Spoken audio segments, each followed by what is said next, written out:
Well, we've all had a week to reflect on that extraordinary result in Queensland and on the federal implications of the whole thing. We look at two, I think, federal implications in particular this morning. One is trust, do what you say you'll do, and the other is the cost of living, which is clearly a concern to a lot of people. Let's hear first from on the issue of trust from Tony Abbott and Julia Gillard.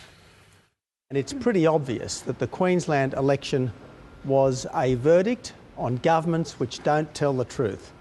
And if the Prime Minister's got wax in her ears, well, she'll pay the consequences. Well, I'm happy now and in the 2013 election to say, who do you trust to manage the economy in the interests of working people? Who do you trust to understand the needs of the future and the building of that future economy?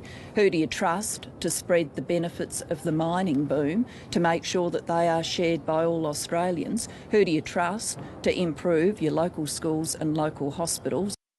Piers, there's something familiar about that presentation.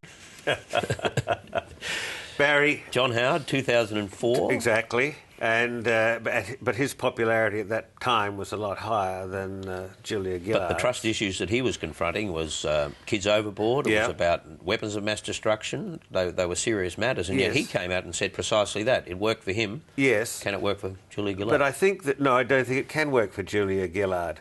I don't think that Julia Gillard, the people around her in Canberra, her staff, the people in her cabinet, have grasped how toxic, there's that word again, the Gillard brand is as a personality across Australia, and they don't grasp that what Labor means generally across Australia, and particularly the word carbon anymore. And I went up to Queensland. So what should she have said? This was all my fault.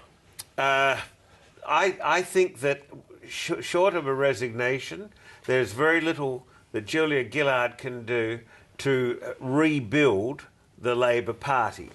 I was at a book launch on the New South Wales debacle this week. It was a book put together by the University of Sydney. Amongst the authors were Rodney Cavalier, former MP, Labor historian. John Faulkner was there, Labor senator, a wise man of the party, if there are such things. And I tell you, the title of the book was From Car to Kennelly, and in his opening address, Cavalier said it should have been called From Car to Oblivion. Mm-hmm. Well, he has, that's been a constant theme of his for quite a while now. Karen? I was just going to say, on the issue of trust, I think there's a difference between the way John Howard framed that word and that argument and the way Julia Gillard has done it. Back in 2004, it was a bit shocking to hear him say that, but he was talking about reframing the idea of trust as dependability, stability, reliability. This time they're not really reframing the word. Competence was the other thing that he relied on. This time they're not really reframing that word, or if what they're trying to do is link it to Julia Gillard's plus, one little plus about getting things done. So she's talking about delivering for working people, but it still relies on the idea of trust and dependability, and she's got a problem there. Well, trust is incredibly important, but we need to look carefully at the Queensland lesson to see what this was about. I mean, where Bligh broke the trust between her and her electorate were over things like selling off Brisbane ports and, of course, don't forget, ending this bizarre petrol subsidy that Queenslanders had of 8-point-something cents a litre. And the Queensland port stuff was important because for a long time, for decades, Queenslanders had been told by successive governments that owning great public infrastructure of this kind made Queensland strong. These things were not just government assets. There was wrapped up in a kind of Queensland nationalism about these things, and the selling of them was taken very, very badly by Queenslanders. It was a breach of trust, but it was an absolutely particular Queensland breach of trust as well. Now, I think Gillard is in huge trouble because of her saying there'll be no carbon tax, and let's face it, there now is a carbon tax.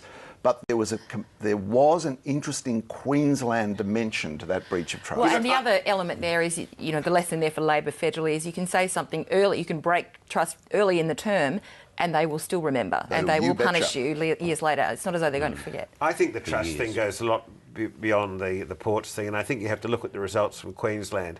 And you see that, Queensland Labor, like Labor in New South Wales, used to be an agrarian, rural-based entity. Had a lot of seats in the country. That's right.